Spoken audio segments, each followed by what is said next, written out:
Hi guys, welcome in this channel. This reading is for Libra, your energy at this time, Libra. You're not willing to invest para magkaroon ng equal give and take sa inyo ng person mo. Oh, you're not excited, you're not positive, you're not active. Hindi ka na push na mag-umpisa na merong gagawin na aksyon. O meron kang gagawin. Yung ganyan ba? The Empress in reverse. Kung ano man yung energy mo, it's not your real energy. It's not the real you. It's the fake you. What's your real energy?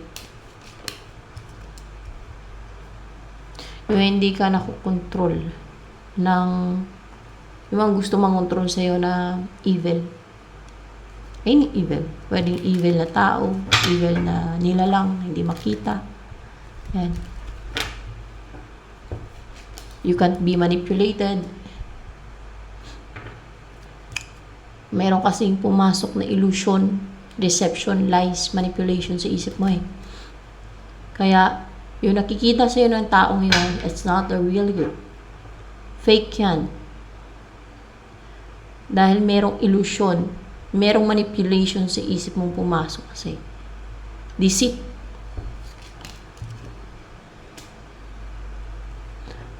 At nahirapan ka. Parang ikaw ang nagsasuffer nun, ikaw nahirapan eh.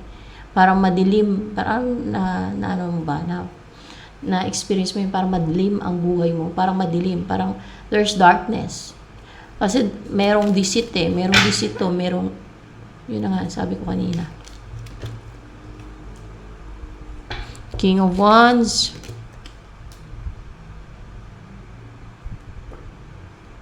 Ang may kagagawa niyan, si King of Wands. Hiwalay sa'yo. O hiwalay, basta hiwalay ito eh. Yung separation siya ngayon sa'yo.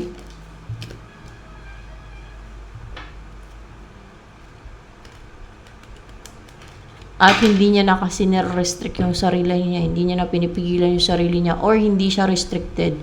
May magawa na kasi siya ngayon. Anong ginagawa niya? Deceit. Yun na nga, deceit eh. Para harangan ka, pigilan ka, kontrolin ka, manipulahin ka. Na kung meron kang gusto na ayaw niya, meron niyang sinend sa'yo na deceit, illusion sa mind mo. Hindi, pwede. Pinapigilan ka. Nahadlangan ka. Ganon. Hindi natutuloy. Parang nakaramdam ka ng fear or anxiety. Anything na magpa-hold back sa'yo, magpa-hesitate sa'yo na gawin yung gusto mo. Tinanggalan ka niya ng free will. Pinapatingga ka niya.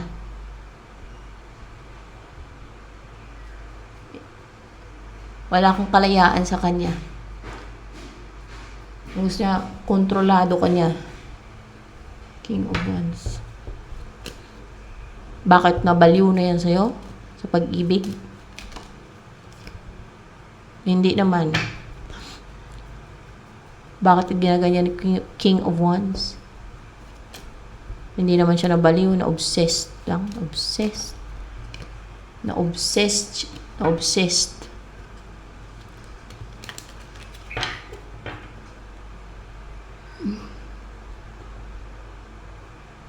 Obsession.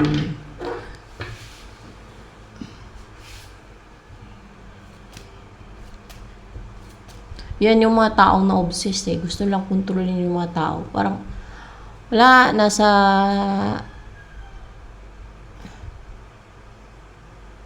tama yung mga ginagawa nila. Injustice. Kaya, pangit pa obsessed. Kasala ka pa.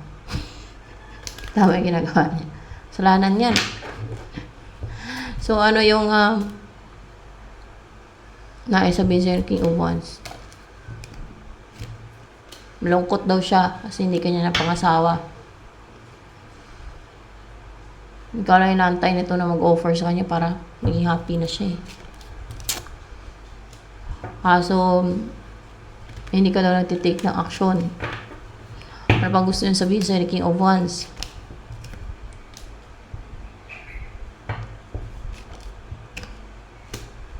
Naging cold ka daw, kaya hindi kayo nagkatuluyan. Hindi, ibig sabihin, hindi kayo nakabuo ng pamilya kasi naging cold ka. Uncaring, unaffectionate. Yun bang gusto niya mangyari agad sa inyo? Agad-agad, bumuo kayo ng pamilya? Hindi naman. Yun ang gusto niya mangyari sa inyo. Bumuo ng pamilya. O hindi agad-agad mo. Yun ang wish niya, yun ang gusto niya. Gustong gusto niya. Desire niya. Yun ang magpasaya sa kanya. Yun ang maging fulfilled siya. Satisfied.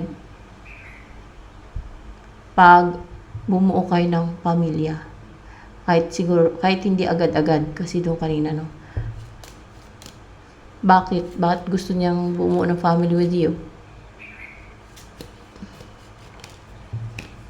Kasi obsessed sa'yo. Kasi yun ang gusto niyang umpisahan. No? Tuloy-tuloy. No? Na mag-umpisa from stable new beginning and then it will grow and grow and grow.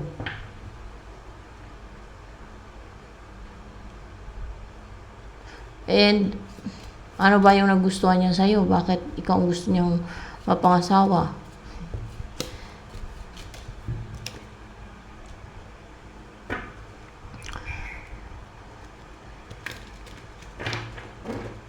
Na-release mo kasi yung mga baggage eh.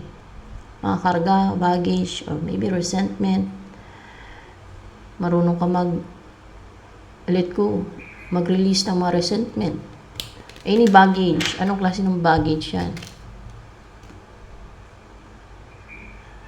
Ayaw nagpapa-clouded sa isipan. Yung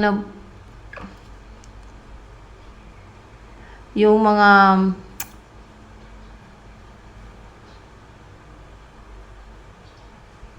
like mga karga na pwedeng ma-influensya sa isip mo, ma-control sa isip mo, mga karga.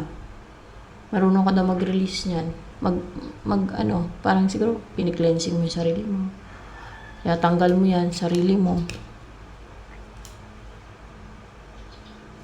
Kasi destiny daw kayo.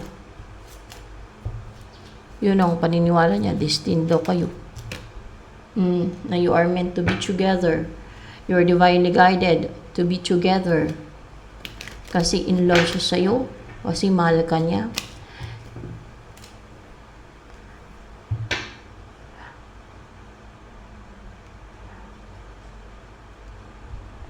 Kaso hindi nagtatagumpay na makapag-effort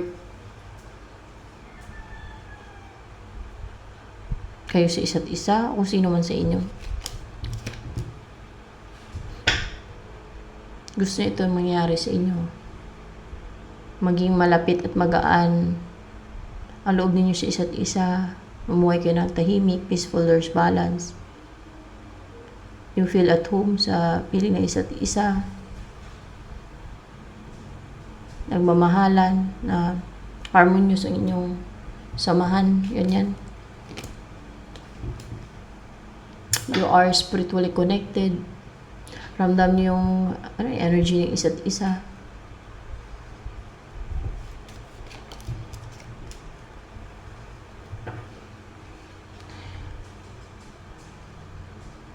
And yung hindi ma-manipulate na iba yung isip nyo, yung sharp and intelligent and logical kayo mag-isip, yun ang gusto niya. Hindi ma-intrude yung isipan nyo ng iba. I-cut off nyo ang pwedeng third parties. Third parties, yeah. Yung mga third parties sa buhay nyo. Kasi ang gusto niya, kayong dalawang magsama.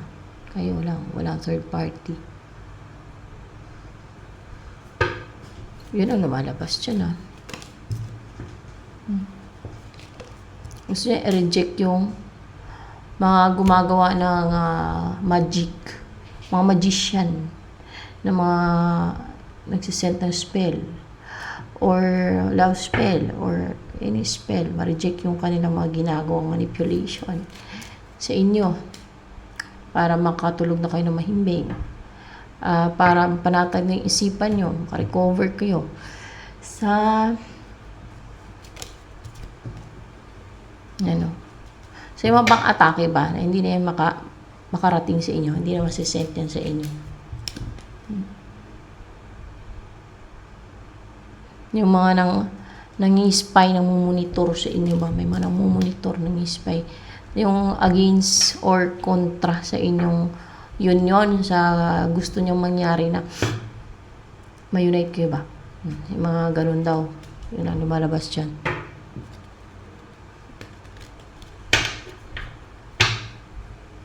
Ano ang nais pa niyang mangyari sa inyo? Magkita kayo, mabuo kayo. Pwede din magbuo kayo, magkita kayo, mag-meet kayo. Yan. Magkita kayo yung face to face, eye to eye.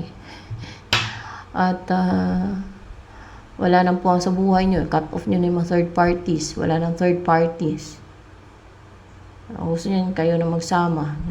O kayo ng dalawa kayong dalawa wala nang third party. Yan. Yung makapag-decide na makapili na kung mayroong option, kunwari may option ka, siyang piliin mo. Decide ka, piliin mo siya para makapag-umpisa kayo na new beginning.